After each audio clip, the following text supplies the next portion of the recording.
Hey there, and welcome back to another episode where we decode digital transformation in construction, one real world challenge at a time. I'm Nishad, and today we are diving into a very real and very painful topic for many construction firms who are scaling fast. Scaling from 5 to 25 sites. Don't even try without ERP. Let's get right into it.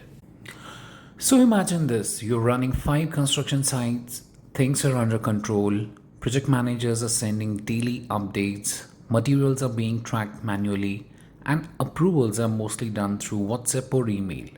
It's a bit messy but manageable. Now let's get fast forward. You've backed more projects, and congratulations on that. And suddenly you're operating 12, 18, 25 sites across cities. And that's where it hits.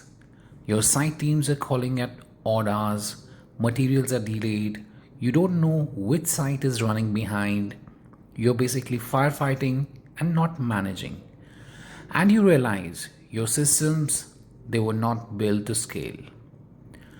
So let's see what happens when you try to grow without a proper ERP in place. First of all comes the material mismanagement, which becomes a norm because there's no centralized inventory control.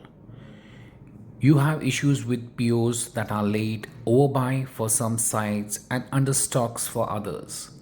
Site progress tracking? Well, you're relying on outdated Excel sheets or WhatsApp messages that no one from senior management could actually see in real time. What about labor tracking? Well, good luck with manual timesheets across 25 locations. And don't even get me started on billing delays due to pending approvals or missing measurements. One delay creates a chain reaction, and soon you've got vendors unhappy, clients frustrated, and margins shrinking. Now, let me give you a quick real world example.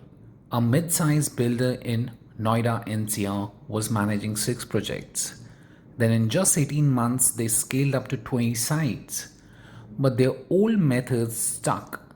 Excel for material tracking, manual bill of quantities, verbal approvals, untracked subcontractor bills, and the result? They overpaid for cement by 9% due to overlapping orders. 3 sites halted for 2 days because steel was delayed, and project managers were spending more time compiling reports than executing. They finally shifted to ERP with their 5th delay nearly costing them a major client. So let's see, what does the ERP do differently? So what changes are brought in when you bring in ERP into the picture? Well, you have unified visibility because with ERP you get a dashboard showing you exactly what's happening across all sites, who's on track, what's delayed, how much material is left, and where costs are overshooting.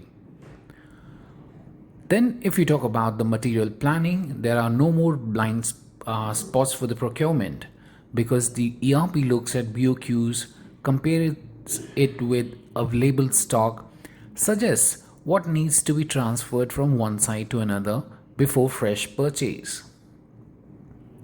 Field to HQ synchronization. Site engineers log updates through a mobile app. POs, site measurements, and contractor bills are submitted and approved in real time. No more hunting for emails or documents. Labor and subcontractor management. GPS based attendance, contractor performance linked to deliverables, automated billing as per milestones. You also get real time alerts. ERP alerts you before things go wrong. Delayed PRs, low stock, BOQ deviations, and site budget overruns. Now, if you're wondering which ERP modules are truly essential when scaling construction operations, here's your must have list: project management with Gantt and WBS waves, procurement automation with PR to PO workflows, inventory management with inter-site transfers, timesheet and attendance that is ideally mobile and geo enabled, subcontractor billing with milestone linking, finance with site-wise cost tracking, and don't skip mobile ERP apps for field teams. Optional but powerful. Document management and approval hierarchies to eliminate back and forth.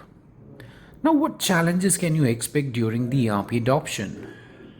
So, let's be honest, implementing ERP across multiple sites isn't a cakewalk.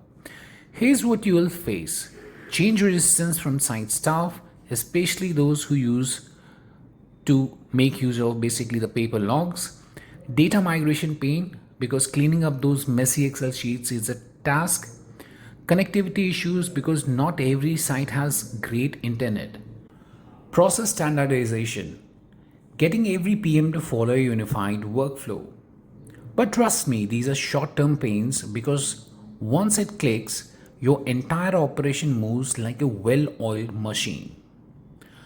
So, what's the life after ERP? What basically gets better?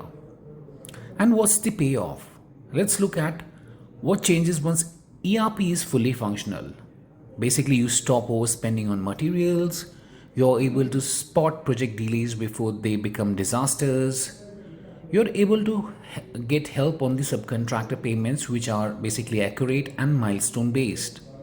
Site reports are automated so managers can focus on execution, and most importantly, you're ready to scale from 25 to 50 sites without hiring 10 new coordinators.